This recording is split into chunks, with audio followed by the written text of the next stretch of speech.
olahraga. Kembali lagi di AHM Channel. Sebelum melanjutkan menonton video ini, mohon dibantu subscribe, like, komen, dan share-nya untuk mendapatkan video-video terbaru selanjutnya. Terima kasih, semoga Tuhan senantiasa membalas kebaikannya.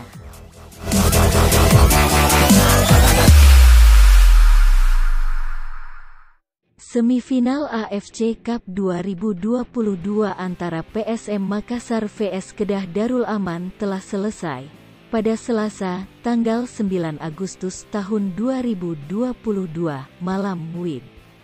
Tim berjuluk Juku Eja itu berhasil unggul 2-1 atas Kedah Darul Aman.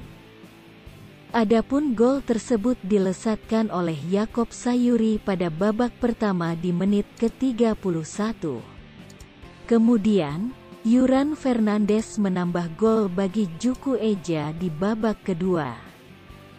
Ia berhasil menceploskan bola ke gawang Kedah Darul Aman pada menit ke-54 usai menerima umpan dari tembakan bebas.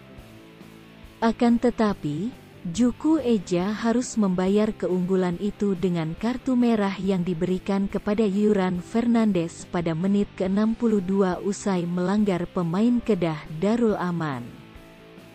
Kedua tim saling menyerang.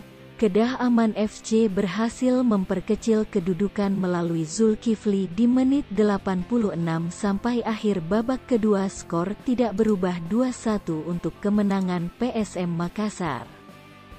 Dengan kemenangan ini tim PSM Makassar berhasil melaju ke final zona ASEAN.